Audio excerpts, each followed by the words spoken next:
إن الله وملائكته يصلون على النبي يا أيها الذين آمنوا صلوا عليه وسلموا تسليما.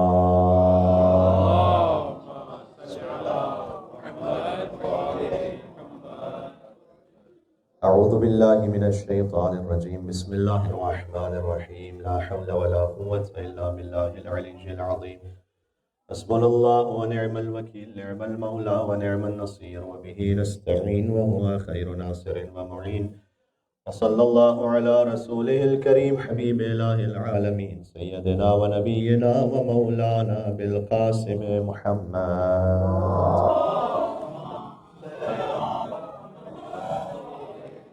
وعلى آله الطيبين الطاهرين المعصومين المظلومين، سيما بقية الله في الأرضين الذين أعظم الله عنهم الرجس وطهرهم تطهيرا. اللهم صل على محمد وعلى محمد. رحمة الله على محبيهم واللعنة الدائمة على أعدائهم أجمعين. شب جمعہ مرحومین کے اصال ثواب کے لیے دعا امام زمان علیہ السلام. بسم اللہ الرحمن الرحیم. اللهم كن لوليك الحجة بن الحسن صلواتك عليه وعلى آبائه في هذه الساعة وفي كل وليا وحافظا وقائدا وناصرا ودليلا حتى تسكنه أرضك طوعا وتمتعه فيها طويلا. اللهم صل على. أما بعد فقد قال الله الحكيم في كتابه المجيد. بسم الله الرحمن الرحيم. أنتم أشد خلقا أم السماء بناءً رفع سمكها وسواها وأغطش ليلها وأخرج ضحاها والأرض بعد ذلك دحاها. نعرہ الصلوات. صلی علی محمد.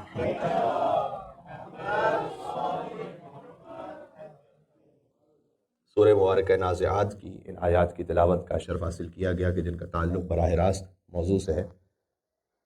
دحو الارض، وہ دن کے اب ماشاءاللہ مومنین کافی اویئر ہیں اس دن کے بارے میں. اور 25 ذی القعدۃ الحرام کو دحو الارض کی تاریخ ہے، جو پاکستان اور ویسٹرن کنٹریز میں آگے، اگرچہ کہ آسٹریلیا کو بھی ویسے ویسٹرن کنٹری میں شمار کیا جاتا ہے، لیکن اس وقت ہماری مراد پاکستان کے ویسٹ پہ جو کنٹریز، وہاں سیٹرڈے کا دن بنے گا 25 ذی القعدۃ الحرام، اور میلبرن کے افق کے مطابق سنڈے 25 ذی القعدۃ الحرام کی تاریخ بنے گی. لہٰذا چونکہ دو شب جمعہ کے درمیان یہ تاریخ آ رہی ہے تو ضروری ہے کہ اس پہ بات کر لی جائے. البتہ یہ کہ جو یہاں آسٹریلیا میں مقیم آیت اللہ خوئی کے مقلدین ہیں، ان کے لیے سیٹرڈے ہی 25 ذی القعدہ کی تاریخ بنے گی، تو وہ دحو الارض کے اعمال اگر رجا کی نیت سے دونوں دن انجام دینا چاہیں تب بھی حرج نہیں ہے، سیٹرڈے اینڈ سنڈے. لیکن آیت اللہ خوئی کے مقلدین وہ اپنے اگر مرجع تقلید کے فتوے کے مطابق انجام دینا چاہتے ہیں تو وہ سیٹرڈے کو انجام دے دیں. باقی آیت اللہ سیستانی پر چونکہ اکثریت ہے مومنین کے، لہٰذا وہ سنڈے کو انجام دیں. یہ مختصر سی وضاحت جس کے لیے تفصیل میں جانے کا موقع نہیں ہے کہ چاند کے حوالے سے جو افق کے معاملات ہیں اور مسائل ہیں وہ آیت اللہ خوئی کا ایک اور نظریہ ہے، آیت اللہ سیستانی کا ایک اور نظریہ ہے. لیکن بہرحال دحو الارض وہ دن ہے کہ جس کا ذکر قرآن کریم میں سورہ نازعات میں موجود ہے، اور ایک ایسی حدیث میں اس کا ذکر موجود ہے کہ جس حدیث کا نام تو ہر مومن کو معلوم ہے، بلکہ بچے بچے کو بھی معلوم ہے. اور وہ حدیث ایسی ہے کہ جب وہ پڑھی جا رہی ہو تو 90% مومنین وہ ہیں کہ جو اس حدیث کو ساتھ ساتھ پڑھ بھی سکتے ہیں. قرآن کی آیت سے شروع کرتے ہیں بات. سورہ مبارکہ نازعات میں اللہ سبحانہ وتعالیٰ نے فرمایا ہے کہ انتم اشد خلقا ام السماء بنا، کہ کیا تمہاری خلقت اللہ کے لیے زیادہ مشکل ہے یا آسمان کی کہ جسے اللہ نے پہلے ہی بنایا ہوا ہے. اگر تم یہ کہتے ہو کہ اللہ نے ہمیں خلق نہیں کیا، نعوذ باللہ من ذالک، تو کیا تمہاری خلقت اللہ کے لیے مشکل ہے؟ ام السماء بنا، یا وہ آسمان جس سے پہلے ہی اللہ سبحانہ و تعالیٰ نے خلق کیا ہوا ہے.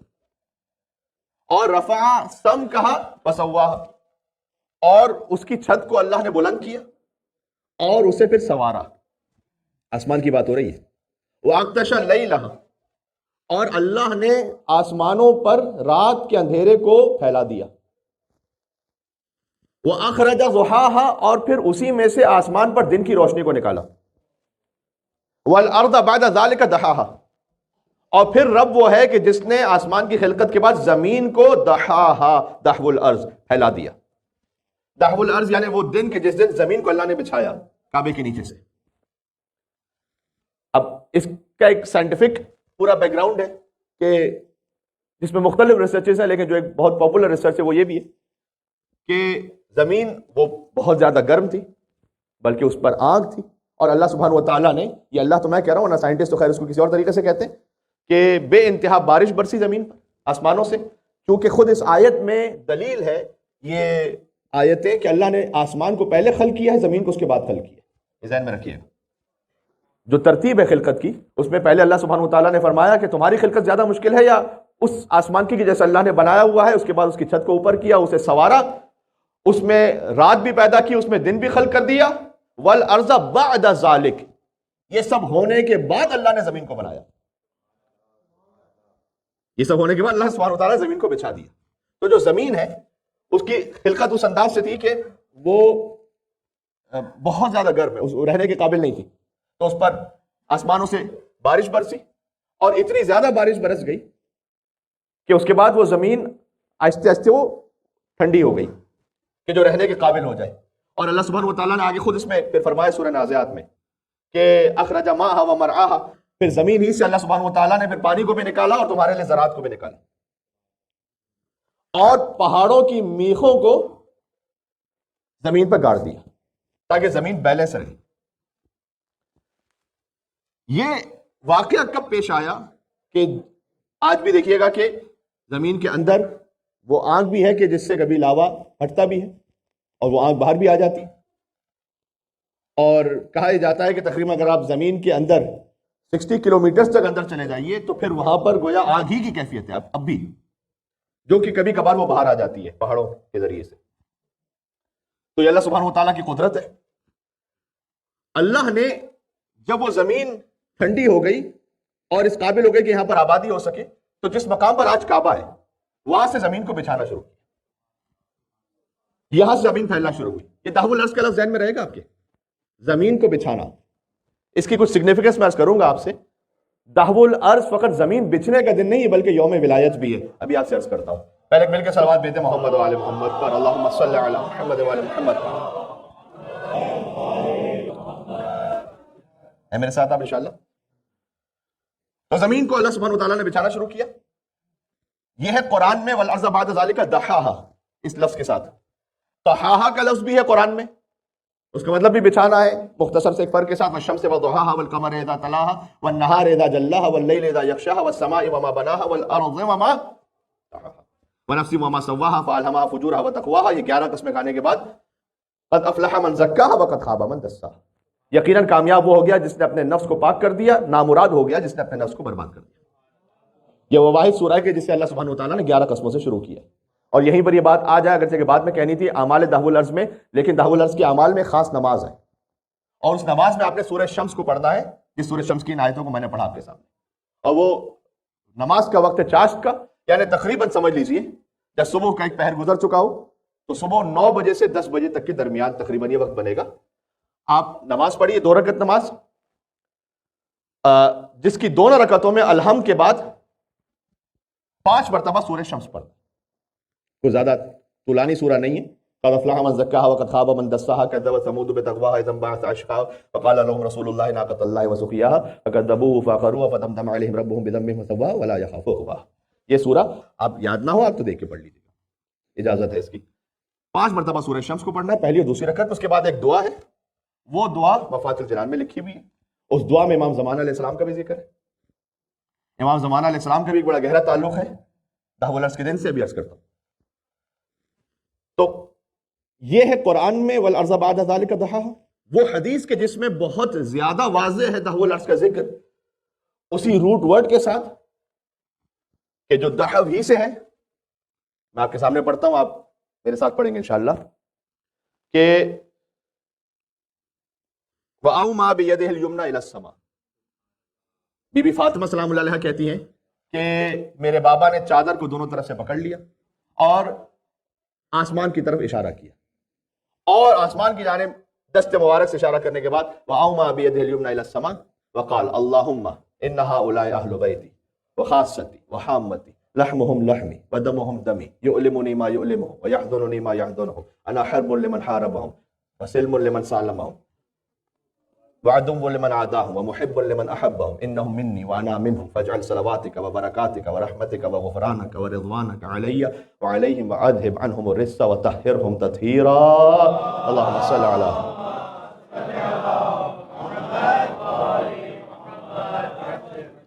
یہاں اللہ کے رسول نے اس بات کو مکمل کیا, وہاں اللہ سبحانہ وتعالیٰ نے عرش سے کہنا شروع کیا وقال اللہ عز وجل یا ملائکتی و یا سکان سماواتی, اے ملائکہ اور اے آسمان کی مخلوقات. غور کیجئے گا اس لفظ پر, انی ما خلقت سما مبنیہ ولا ارضا دحو الارض ولا ارضا مدحیہ, یہ اسی دحو الارض ہے. انی ما خلقت سما مبنیہ ولا ارضا مدحیہ ولا قمرا منیرا ولا شمسا مضیئا ولا فلکا یدور ولا بحرا یجری ولا فلکا یسری الا فی محبت هؤلاء الخمسة الذين هم تحت الكساء وقال الامین جبرائیل یا رب ومن تحت الكساء وقال الله عز وجل هم اهل بيت النبوة ومعدن الرسالة ومختلف الملائكة هم فاطمة وابوها وبعلها وبنوها. اللهم صل على محمد وعلى محمد. میں نے آسمان کی چھت کو بلند نہیں کیا ولا ارض مدحیہ, اور زمین کو نہیں بچھایا. یہ جو دحو الارض کا دن ہے یہ صدقہ ہے پنجتن پاک کا. ولا ارض مدحیہ ولا قمر منیرا ولا شمس مضیہ ولا فلک یدور ولا بحر یجری, کچھ بھی نہ ہوتا الا فی محبت هؤلاء الخمسة, مگر یہ کہ ان پانچ کی محبت میں الذین هم تحت الکساء, جو کساء میں موجود ہے. پروردگار یہ کساء میں کون ہے؟ فرمایا کہ یہ نبوت کے اہل بیت ہے, رسالت کا معدن ہے اور وحی کے اترنے کا مقام ہے. اور اگر نام کے ساتھ جاننا چاہو تو یہ فاطمہ ہیں, اور فاطمہ کے بابا ہیں, فاطمہ کے شوہر ہیں, فاطمہ کے بچے ہیں. یا علی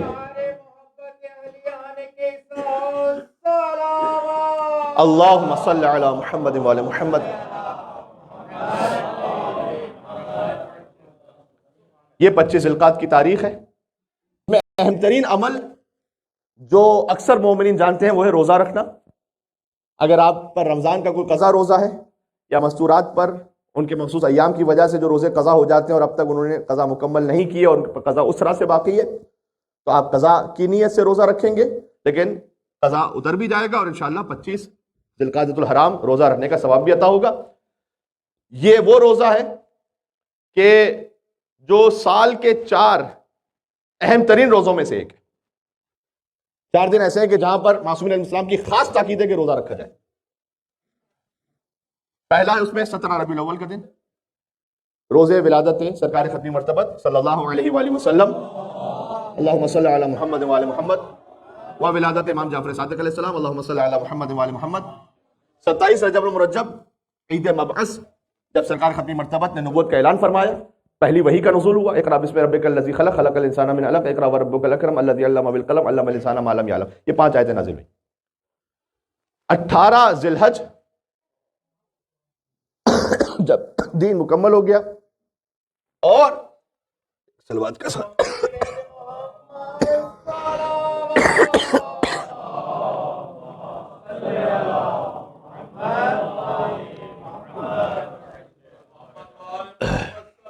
اللہم صلی اللہ علیہ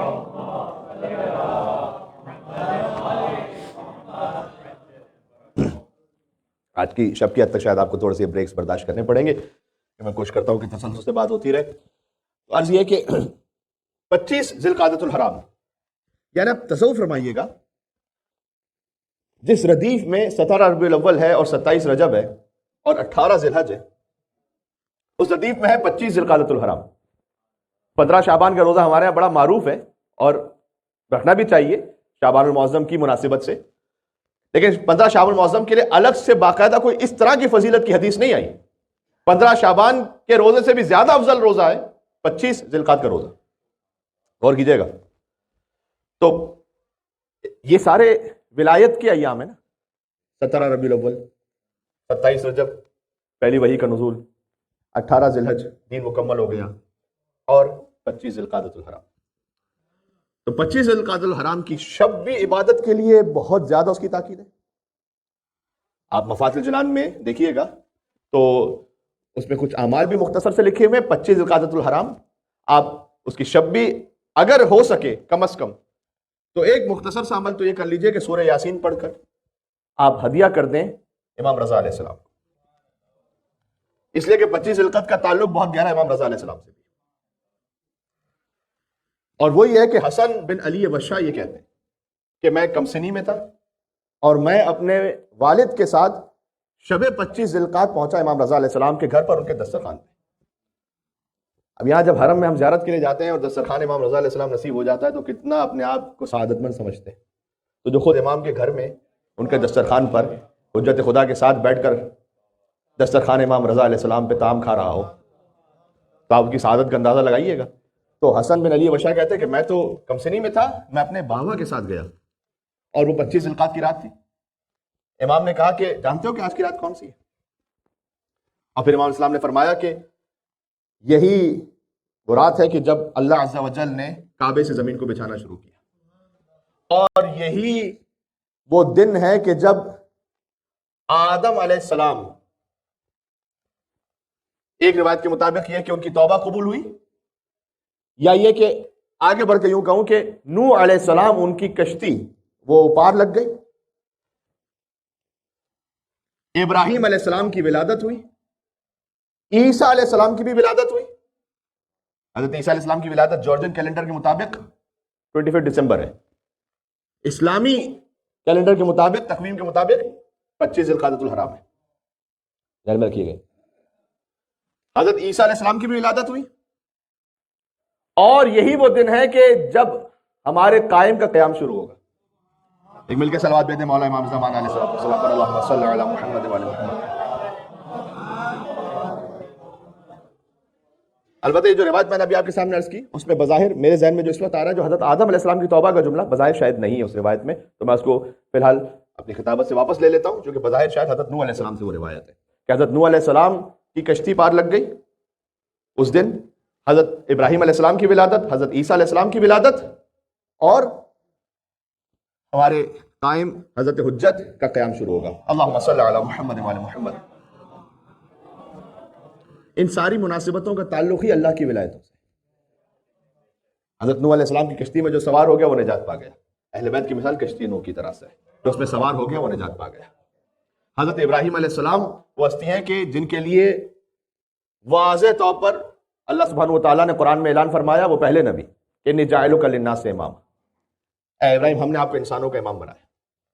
ابراہیم علیہ السلام مقام امامت پر ہے، اور وہ مقام امامت پر اس انداز سے ہیں کہ یعنی کتنے امتحانات سے گزرے، 100 سال تک اولاد ہی نہیں ہے، اور 100 سال بعد جب اللہ سبحانہ و تعالیٰ اولاد عطا بھی کرے اور وہ جوان ہو جائے تو اللہ تعالیٰ حکم دے کہ جاؤ منا کے مقام پر اور اپنے ہاتھوں سے ذبح کرو، اور پھر اللہ سبحانہ و تعالیٰ اس امتحان میں حضرت ابراہیم علیہ السلام کو جب کامیابی نصیب ہو جائے تو پھر ایک منزل وہ آئے کہ جب اللہ تعالیٰ یہ کہے کہ اپنے خانوادے کو اس مقام پر چھوڑ دو کہ واد غیر ذی زرع، جہاں پر کوئی زراعت نہیں، کوئی آبادی نہیں۔ اس سے پہلے کا واقعہ، البتہ یہ ذبح کرنے سے پہلے کا واقعہ ہے کہ جب پہلے حضرت اسماعیل کو وہاں پر چھوڑا اور ان کے پیروں کے رگڑنے سے زمزم جاری ہوا، اور امتحانات کی ایک طویل فہرست ابراہیم علیہ السلام گزرے، اور پھر اس بات پہ قابل بنے کہ اللہ تعالیٰ کہے کہ ہم نے آپ کو انسانوں کا امام بنایا۔ حضرت عیسیٰ علیہ السلام کا کیا تعلق ہے امامت سے وہ تو مجھے بتلانے کی ضرورت نہیں ہے، جو 2000 سال سے اس بات کے منتظر ہیں کہ میں فرزند فاطمہ کے پیچھے نماز پڑھوں۔ بات واضح ہو رہی ہے؟ اللہم صلی علی محمد وعلی محمد۔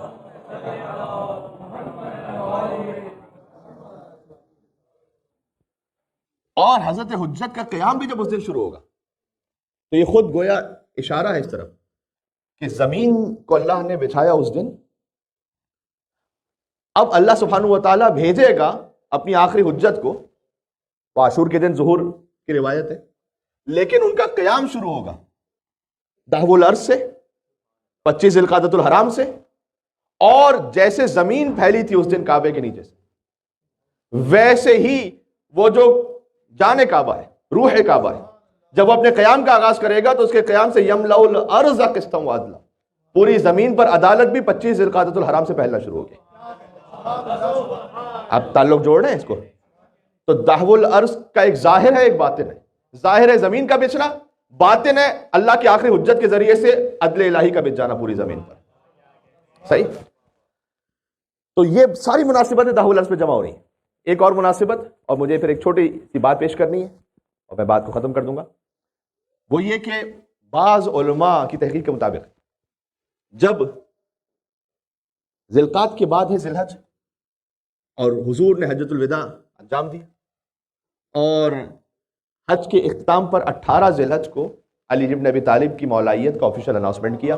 کیا آپ جانتے ہیں اس بات کو؟ اللہم صلی علی محمد وعلی محمد۔ حضور نے سفر شروع کیا تھا مدینہ سے، مدینہ سے گئے مکہ، حج پہ تشریف لے گئے، حج پورا ہوا، واپسی پر غدیر کے میدان میں علی بن ابی طالب کی مولائیت کا اعلان کیا۔ یہ جو مدینہ سے سفر شروع ہوا تھا نا حضور کا، یہ 25 ذی القعدۃ الحرام تھی۔ بات واضح ہو رہی ہے؟ میں کچھ کہنا چاہ رہا ہوں، یعنی 25 ذی القعدہ دہو الارض، زمین بچنے کا دن، یہ نعمت تکوینی کے آغاز کا دن ہے کیونکہ زمین بچی ہے۔ مولا علی السلام نے فرمایا کہ انسانوں کے لیے جو اللہ نے سب سے پہلی نعمت نازل کی وہ دہو الارض ہے، کہ زمین بچی، زمین ہے تو زراعت ہے، زمین ہے تو شیلٹر ہے، زمین ہے تو آپ رہ سکتے ہیں، زمین ہے تو بیٹھ سکتے ہیں۔ 25 ذی القعدہ کو نعمت تکوینی کا آغاز ہے، اور اس سفر کے اختتام پر 18 ذی الحج نعمت تشریعی کا اختتام ہے۔ یہ پورا دن مکمل ہو گیا۔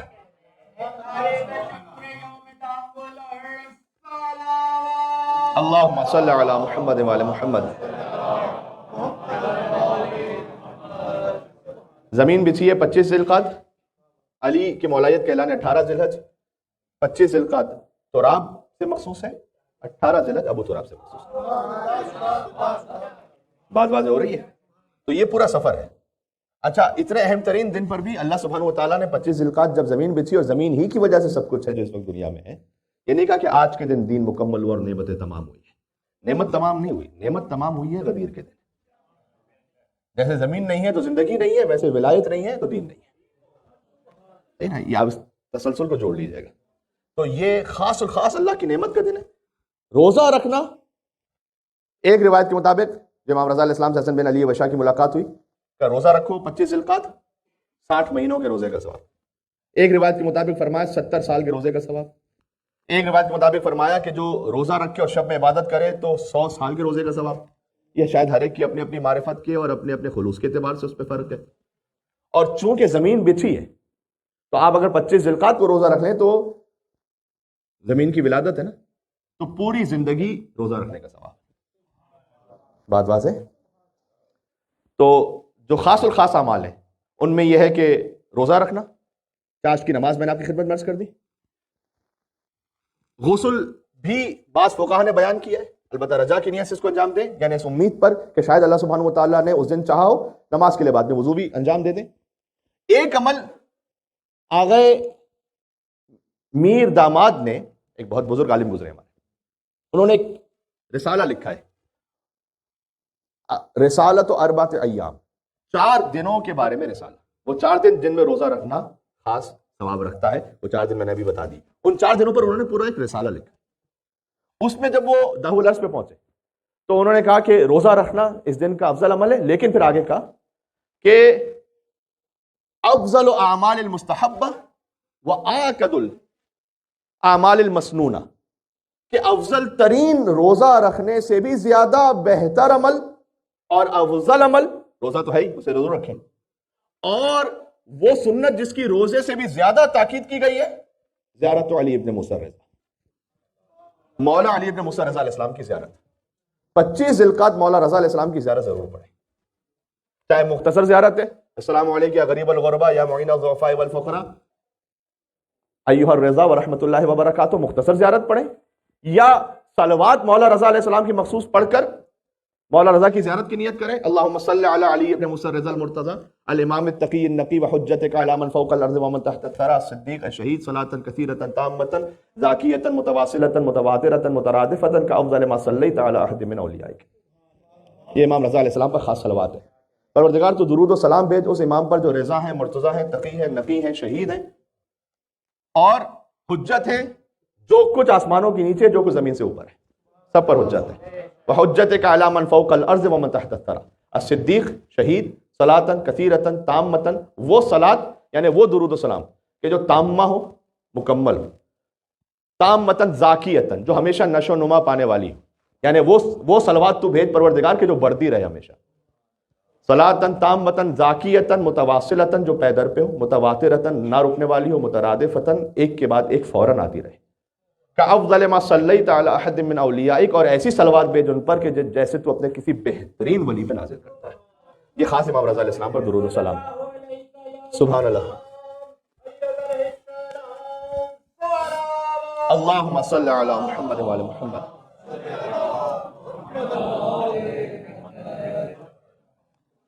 ذی القعدۃ الحرام کا جو مہینہ ہے نا، اس کو آپ ماہ امام رضا علیہ السلام بھی کہہ سکتے ہیں. امام رضا علیہ السلام سے ہی پورا مہینہ منسوب ہے. 11 ذی القعدۃ الحرام سن 148 ہجری امام رضا علیہ السلام کی ولادت. 23 ذی القعدۃ الحرام ایک روایت کے مطابق میں نے عرض کر دیا امام رضا علیہ السلام کی شہادت.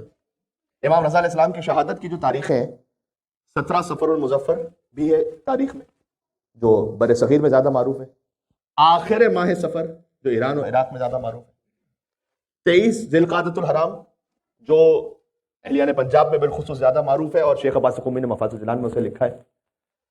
لیکن 21 رمضان بھی ایک روایت ہے امام رضا علیہ السلام کی شہادت کی. 18 جمادی الاول بھی ہے، آخر ذی القعدہ بھی ہے. اور کون سے سن میں امام کی شہادت ہوئی؟ 202 ہجری، 203 ہجری یا 206 ہجری.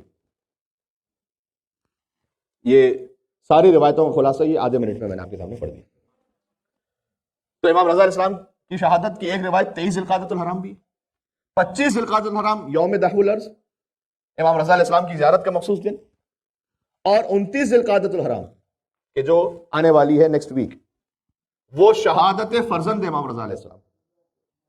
29 ذی القعدۃ الحرام یعنی شہادت امام محمد تقی الجواد علیہ السلام. ٹھیک ہے، جو میں نے عرض کیا کہ میلبرن کی تاریخ کے مطابق شب شہادت ہوگی وینسڈے کو. تو ایک خیال بہرحال میٹنگ کے دوران ڈسکشن میں یوں آیا کہ وینسڈے کو شب شہادت ہے، تو ہم ایسا کریں کہ تھرسڈے کے ساتھ ہی ملا کے کیا پروگرام رکھ لیں. تو بہرحال لیکن طے یہی پایا اور سب کا کنسنسس پر رہا کہ جو شب شہادت ہے اسی میں پروگرام. تو شب شہادت وینسڈے اگرچہ کہ ورکنگ ڈے، لیکن مجھے آپ سے قوی امید ہے کہ آپ انشاءاللہ جیسے ہمیشہ شبہ شہادت میں بالخصوص تشریف لاتے تشریف لائیں گے.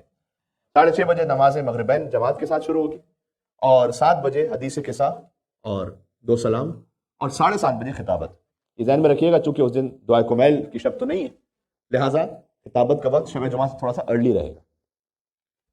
تو آپ سے گزارش ہے کہ وینسڈے شب شہادت امام محمد تقی علیہ السلام کی مجلس میں تشریف لائیے گا، اور تھرسڈے کو دن گزر جائے گا اور پھر جب شب آ جائے گی تو وہ شب یکم ذی الحجۃ الحرام جو جشن کی تاریخ ہے، جشن عقد امیر کائنات اور سیدۃ النساء العالمین. اللہم صلی علی محمد وعلی محمد.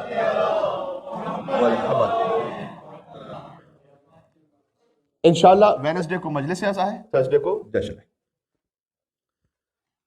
تو ذی القعدہ کا مہینہ امام رضا علیہ السلام سے گویا منسوب ہے. ایک نکتہ نعمت الہی کے حوالے سے عرض کرنا تھا، وقت تھوڑا سا گزر چکا ہے لیکن میں اس کو مختصر کر کے پیش کر دوں. اللہ سبحانہ و تعالیٰ کی عظیم ترین نعمت ہمیں حاصل ہوئی 25 ذی القعدۃ الحرام کو، یوم دحو الارض. لئن شکرتم لازیدنکم، اگر تم شکر کرو گے تو میں، یہ ایک ترجمہ کیا جاتا ہے نعمت کو بڑھا دوں گا. اللہ تعالیٰ نے یہ نہیں کہا لئن شکرتم لازیدن نعمتکم، اگر شکر کرو گے تو نعمت بڑھا دوں گا، یہ نہیں کہا اللہ نے. اگرچہ کہ اس کا مفہوم مطلب یہ نکلتا بھی ہے، لیکن اس کا جو اصل ترجمہ ہے وہ یہ ہے لئن شکرتم لازیدنکم، اگر تم شکر کرو گے نعمتوں پر تو تمہیں بڑھا دوں گا، یعنی تمہاری ظرفیت اور قابلیت کو بڑھا دوں گا، نعمت کو نہیں بڑھاؤں گا. جب تمہاری قابلیت بڑھ جائے گی اور لیاقت بڑھ جائے گی تو نعمت خود بخود بڑھ جائے گی. یہ بات ذہن میں رکھیے گا. اللہ سبحانہ و تعالیٰ جب نعمت عطا کرتا ہے نا کوئی بھی، تو وہ بے نہایت دانا بھی ہے اور بے نہایت توانا بھی، یعنی بے انتہا علم بھی رکھتا ہے، اس کی کوئی حد نہیں ہے علم کی، اور بے انتہا عطا بھی کر سکتا ہے، عطا کی بھی کوئی حد نہیں. وَلَا تَزِيدُهُ كَثْرَةُ الْعَطَاءِ إِلَّا جُودًا وَكَرَمًا، دعا افتتاح.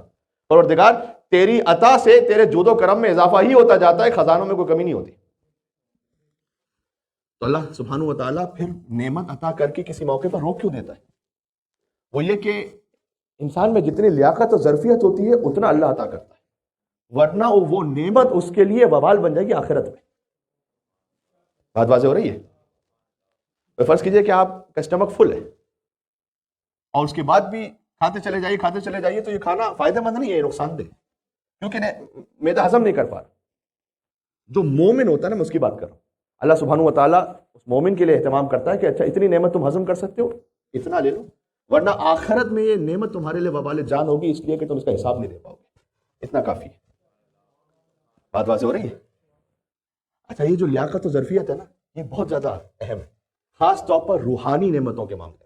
میں مادی نعمتوں کی بات نہیں کر رہا، معنوی نعمت کے بارے میں، کیونکہ امام رضا علیہ السلام ہی سے منسوب شب ہے اور انہی سے منسوب گفتگو ہو رہی ہے. امام رضا علیہ السلام تشریف فرما، ایک شخص آیا، امام سے آ کے کہتا ہے کہ مولا میں فقیر ہوں، ضرورت مند ہوں، کو عطا فرمائی.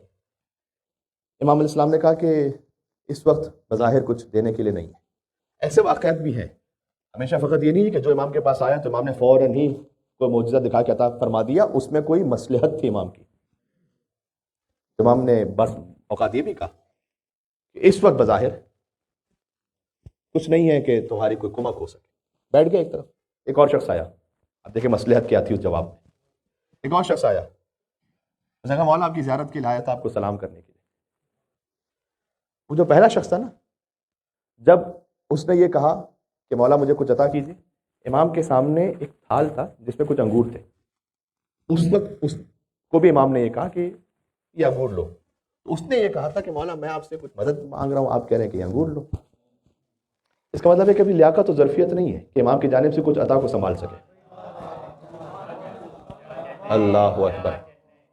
امام نے کہا بس اس وقت پھر بظاہر کچھ نہیں ہے دینے کے لیے. وہ ایک طرف بیٹھ گیا. دوسرا شخص آیا، کہا مولا آپ کی زیارت کے لیے، آپ کو سلام کرنے کے لیے. امام نے ایک انگور اس کی طرف بڑھایا، کہا یہ لو. بہت ادب و احترام سے لیا. اس نے کہا کہ مولا آج میری زندگی کا ایک سعادت مند ترین دن ہے کہ جب مجھے حجت خدا کے ہاتھوں کو ہدیہ مل جائے.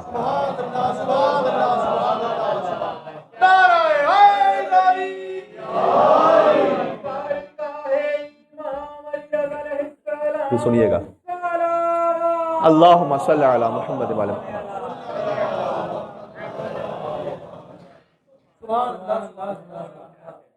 امام کے سامنے جو پورا تھال تھا نا جس میں انگور کے بہت سارے خوشے تھے، امام نے کہا اچھا یہ بھی لو. پہلے انگور کا ایک دانہ دیا تھا، لئن شکرتم لازیدنکم، اگر شکر کرو گے تمہاری لیاقت کو بڑھا دوں گا. اس نے کہا مولا میرے لیے تو وہ ایک انگور کا دانہ ہی بہت تھا کہ میں نے نیت یہ کی تھی کہ میں اسے پانی میں اس کا رس بنا کر اور اس کے پانی کا پورا اہتمام کر کے میں اپنے تمام اہل و عیال کو پلاؤں گا. تو آپ نے تو یہ پورا خوشہ ہی مجھے عطا کر دیا. امام علیہ السلام نے اپنے غلام کو بلایا، ایک کاغذ قلم لے کر آؤ، اور کہا کہ یہ انگور جس درخت کا ہے وہ اس کے نام لکھ دو.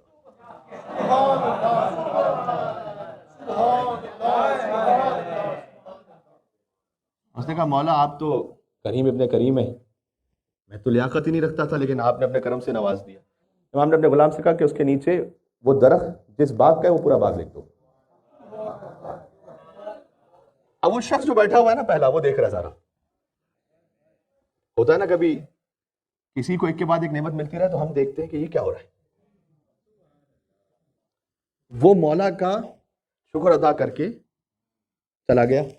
وہ شخص جو بیٹھا ہوا تھا اس نے کہا کہ مولا ضرورت تو مجھے تھی، میں آپ سے کہہ رہا تھا کہ میں فقیر ہوں، ضرورت مند ہوں، وہ تو خالی آیا تھا سلام کرنے کے لیے، تو آپ نے ایک انگور، پھر انگور کا خوشہ، پھر درخت، تو پھر پورا باغ اس کو دے دیا. امام نے یہ آیت پڑھی اس وقت، کہا تم نے نہیں سنا اللہ سبحانہ وتعالیٰ نے قرآن میں کیا اگلا، ان شکرتم لازیدنکم، اگر شکر کرو گے تو بڑھاؤں گا، تمہاری لیاقت کو بڑھاؤں گا، تمہاری ظرفیت کو بڑھاؤں گا. تو نے شکوہ کیا، اللہ نے تیری لیاقت کو ختم کر دیا. اس نے شکر کیا، اللہ نے اس کی ظرفیت کو بڑھا دیا. یہ نعمت ہے. سبحان اللہ. اللہم صلی علی.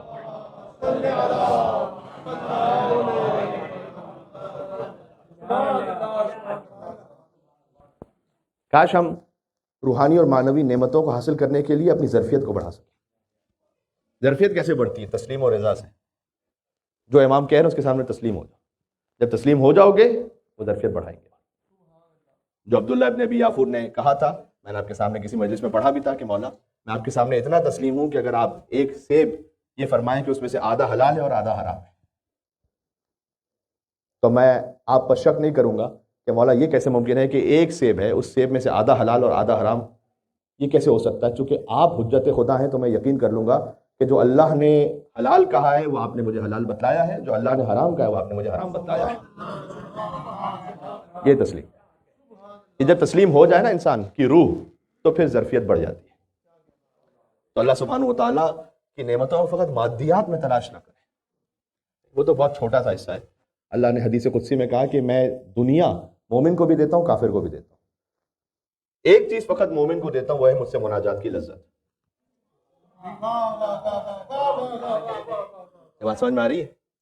اگر آپ شب جمعہ تشریف لائیں یہاں پر اور آپ کو دعائے کمیل میں لطف آئے تو یہ وہ نعمت ہے جو اللہ سبحانہ و تعالیٰ نے فقط علی کی ولایت رکھنے والوں کو عطا فرمائی ہے. ورنہ دنیا غرق ہے یا سونے میں یا اپنے اپنے کسی اور کام میں. جب آپ یہاں تشریف لائیں اور فرش عزا پر بیٹھ کر آپ اس روحانی کیف کو محسوس کر رہے ہیں، اس کا مطلب یہ ہے کہ یہ وہ نعمت ہے جو خاص مومن کو عطا فرمائی ہے. سبحان اللہ. ان نعمتوں پر شکر ہونا چاہیے. اور اللہ سبحانہ و تعالیٰ نے نعمت اس مقام پر رکھی. کتاب الکافی کی روایت سنا کے میں منزل مصائب پہ جا رہا ہوں. حضرت آدم علیہ السلام جب جنت سے نکالے گئے تو کہا پروردگار تو نے شیطان کو وہ طاقت عطا فرمائی ہوئی ہے کہ وہ گمراہ کر دے ہمیں. واقعہ تو آپ کے ذہن میں ہے نا، شیطان نے قسم کھائی اور حضرت آدم علیہ السلام سے ترک اولا ہو گیا. تو ہم انسانوں کو بھی تو کچھ عطا کر کہ اس کا مقابلہ کر سکے. تو اللہ سبحانہ و تعالیٰ نے کہا کہ اے آدم، آپ کو یہ عطا کیا کہ اگر آپ کی نسل میں سے کوئی گناہ کا ارادہ کرے تو گناہ نہیں لکھوں گا، اگر گناہ کر لے تو ایک گناہ لکھوں گا. اگر آپ کی نسل میں کوئی نیکی کا ارادہ کرے تو نیکی اسی وقت لکھ دوں گا، نیکی انجام دے دے تو 10 لکھوں گا. پھر اللہ سبحانہ و تعالیٰ نے کہا اے آدم یہ کافی ہے، اب پروردگار کچھ اور بڑھا دے. کہ اے آدم وہ جو گناہ کرے اس گناہ کو بھی 7 گھنٹے تک نہیں لکھوں گا. ایک مرتبہ ہوتا ہے گناہ کیا اس کے بعد توبہ کر لی تو پھر وہ گناہ ختم ہو گیا، وہ ایک الگ منزل ہے. نہیں، 7 گھنٹے تک تو گناہ لکھا ہی نہیں جاتا. کہ اگر اس سے پہلے ہی شرمندگی ہو جائے اور توبہ کر لے انسان تو گویا لکھا ہی نہیں گیا وہ. یہ مطلب ہے دعائے کمیل کے اس جملے کا کہ پروردگار کچھ باتیں ایسی ہیں جو کرامن کاتبین کے علم میں بھی نہیں ہے. یہ لوگ سوال کرتے ہیں کہ مولانا صاحب یہ کرامن کاتبین کے علم میں کیسے نہیں ہے؟ 7 گھنٹے تک کرامن کاتبین کو بھی نہیں پتا ہوتا. اللہ اکبر. وہ فقط خدا کے علم میں ہوتا ہے. بات پہنچ رہی یہاں سے وہاں تک مل کے سلوات بیتے ہیں محمد و آل محمد رحمت للعالمین رحمت اللہ الواسعہ اللہم صلی علی محمد و آل. 7 گھنٹے تک تو لکھا ہی نہیں جاتا. جب لکھ لیا جائے تو کہا اے آدم اگر کوئی سچے دل سے توبہ کر لے اس موت کے فرشتے کو دیکھنے سے پہلے تک بھی اس کے گناہ کو مٹا دوں گا نامہ عمل سے. حضرت آدم علیہ السلام نے کہا کہ بس پروردگار یہ بہت ہے. اب اگر کوئی لیاقت رکھتا ہو تو تیری اتنی رحمت ہے اس کے ذریعے سے معاف ہو جائے گا، بخشا جائے گا. اگر کوئی اب بھی نہ بخشا جائے اس کا مطلب ہے کہ وہ ظرفیت اور لیاقت ہی نہیں رکھتا تیری رحمت کی. جب بارش برستی ہے نا تو ایک ظرف جو کھلا ہو اس میں اتنا پانی جمع ہو جائے گا، دریا میں دریا جتنا پانی جمع ہوگا. اگر کوئی ظرف بند ہے، یہ میرے پاس چلے میں پی کے اس کو مثال دیتا ہوں آپ کو.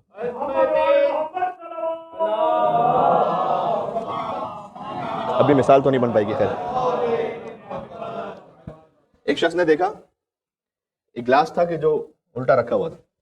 وہ الٹا کرنا چاہ رہا تھا لیکن اس میں پاسبل نہیں، وہ تو وہ الٹا رکھا ہوا تھا. تو وہ آیا، اس نے کہا کچھ چیزوں اللہ نعمت بھی کسی کو عطا کرتا ہے نا، ان کی زاویہ نگاہ بڑی برعکس ہوتی ہے.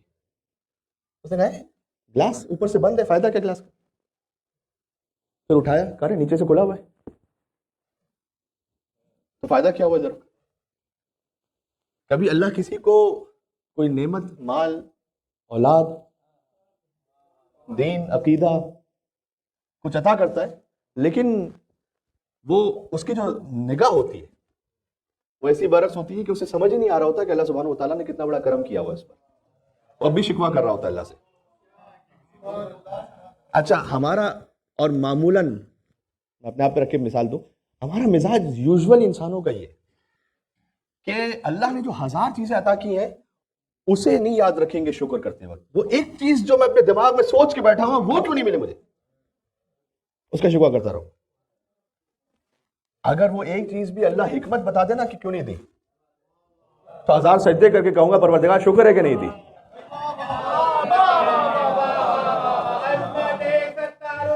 اللہ اکبر، اللہم صلی علی محمد وعلی محمد. پہنچ گئے. اللہ سبحانہ وتعالی شاہ ولایت بحق امام علی ابن موسیٰ رضا علیہ السلام ہمارے قلوب کی ظرفیت میں اضافہ فرمائے انشاءاللہ. عزیزوں، بات امام رضا علیہ السلام ہی پر جاری ہے. میں دعائے کمیل کے آخر میں مولا رضا علیہ السلام کے مصائب کا کچھ ذکر کر چکا ہوں. اب مولا ہی کے حکم پر ایک حدیث سناتا ہوں اور کچھ ذکر مصائب اختتام تک بات پہنچ جائے گی. امام نے فرزند شبیب سے کہا ان کنت باقیا لشیء فابکی للحسین، جب بھی رونا آئے تو حسین پر ضرور رونا. فإنه يذبح كما ذبح الكبش، اس لیے کہ حسین کو ایسے ذبح کیا گیا جیسے گوسفند کو ذبح کیا جائے. یہ امام رضا علیہ السلام نے کیوں فرمایا کہ گوسفند کو ذبح کیا جاتا ہے ویسے حسین کو ذبح کیا گیا؟ مصلحت تو امام علی ابن موسیٰ رضا علیہ السلام جانتے ہیں. مولا رضا کے نام پر جو تشریف لائے ہیں آج مجلس میں گریہ کرنے کے لیے، وہ اس بات کو ضرور سنیں. جب گوسفند کو ذبح کیا جاتا ہے تو اسے تو پانی پلایا جاتا ہے. حسین تو 3 دن کے بھوکے پیاسے 2 نہروں کے درمیان فرات کے قریب مارے گئے. وہ فرات کے جو حسین کی ماں کے مہر میں تھا اس سے لشکر یزید کے گھوڑے بھی سیراب ہو رہے تھے، اور فاطمہ کے بچے 3 دن سے پیاسے تھے. تو امام سجاد علیہ السلام کے سامنے بھی جب کوئی گوسفند ذبح کرتا تھا تو قصاب ذبیحوں پر پردہ ڈال دیتے تھے، کیونکہ امام پوچھ لیتے تھے کہ ذبح کرتے ہوئے پانی پلایا تھا. وہ کہتا ہے کہ مولا آپ کی جد کی شریعت کا ماننے والا ہوں، تو میں نے 3 دفعہ پانی پیش کیا اور جب تک اچھی دفعہ سارا سیراب نہ ہو گیا اس وقت تک میں نے ذبح نہیں کیا. تو امام کربلا کا رخ کرتے تھے. شب جمعہ آپ بھی اپنے دلوں کو کربلا پہنچا کر یہ جملہ ساتھ کہہ دیں. امام کہتے تھے السلام علیکم یا ابا عبداللہ. بابا مدینہ کے جانور بھی پیاسے ذبح نہیں ہوتے بابا. اگر امام سجاد علیہ السلام سے، میں آتا ہوں امام رضا علیہ السلام کی روایت پر، یہ بات مکمل کر لوں، کوئی غریب الوطن مل جاتا تھا تو امام اس سے پوچھتے تھے کہ فرض کر اگر تیرا انتقال ہو جائے مدینہ میں تو تجھے غسل و کفن کی فکر تو نہیں ہوگی؟ یہ جملہ رولا دینے کے لیے کافی ہے جو کہنے لگا ہوں. وہ کہتا تھا کہ مولا میں غریب الوطن تو ضرور ہوں لیکن میں مسلمان ہوں. تو مولا چونکہ میں مسلمان ہوں لہٰذا کوئی نہ کوئی تو ہوگا جو میرا جنازہ پڑھ دے گا، کوئی نہ کوئی تو ہوگا جو میرے غسل و کفن کا اہتمام کر دے گا، کوئی تو دفن کر دے گا. اور امام کہتے تھے کہ میرے بابا کا لاشا 3 دن تک کربلا کی جلتی ریت پر پڑا رہا.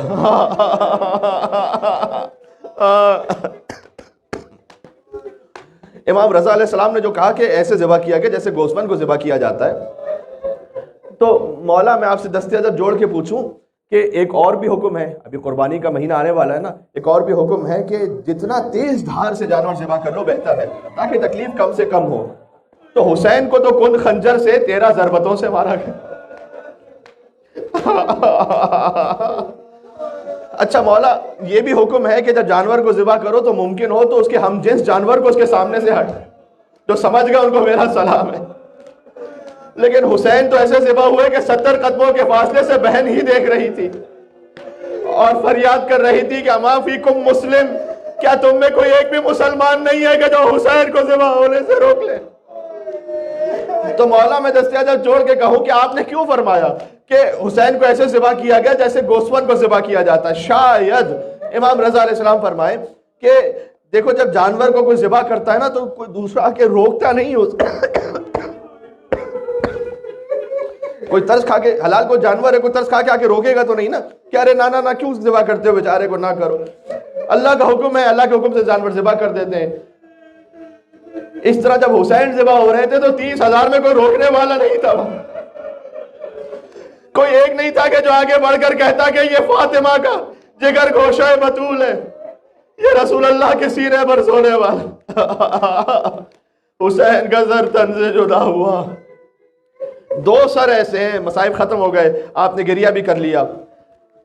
حضرت علامہ طالب جوہری صاحب علی اللہ مقامہ، ان کی بھی برسی کا دن گزرا ہے، انہیں بھی ہدیہ کرتے ہوئے، ان کی روح کو اصال ثواب کرتے ہوئے. کربلا میں شہیدوں کے سر کاٹے گئے، بنی ہاشم کے سر، لیکن وہ شام غریبہ یا 11 محرم کو کاٹے گئے، یعنی شہادت ہو چکی تھی، شہادت کے بعد سر کاٹے گئے. 2 شہید ایسے ہیں کربلا میں جن کا سر کاٹ کر ہی انہیں مارا گیا. پہنچ گیا میں کیا کہنا چاہتا ہوں. ایک فرزند فاطمہ کا سر ہے، شمر حسین کے سینے پر بیٹھ گیا، اس نے حسین کی داڑھی کو پکڑ کر حسین کو ایسے ذبح کیا کہ حسین کا سر زندگی میں تن سے جدا ہوا. دوسرا شہید ہے حسین کا 6 ماہ کا علی اصغر، کہ اصغر حسین کی گود میں تھے لیکن گود میں ایسے ذبح ہوئے کہ فانقلب الصبی علی ید الامام، بچہ باپ کے ہاتھ میں پلٹ گیا. تیر کا وزن اتنا تھا کہ علی اصغر پلٹ. مقتل میں فانقلب الصبی، جیسے اصغر اگر لیٹے ہوں تو اصغر پلٹ گئے حسین کی گود. وَسَيَعْلَمُ الَّذِينَ ظَلَمُوا عَلَى مُحَمَّدٍ أَيَّا مُنْقَلَبٍ يَنْقَلِبُونَ يَا أَبَا الْحَسَنِ يَا عَلِيَّ ابْنَ مُوسَىٰ أَيُّهَا الرِّضَا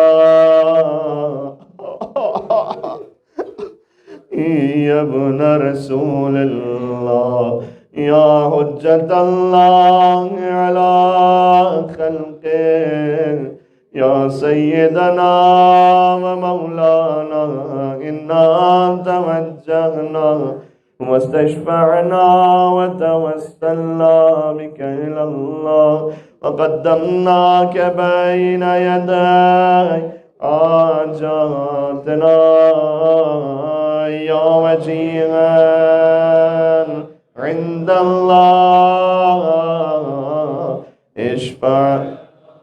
قم کی شہزادی کو پرسہ پیش کرتے ہوئے بیوی کی خدمت میں یا وجیہا عند اللہ اشفع. آخری حجت کی نظر ظہور کے لیے یا وجیہا عند اللہ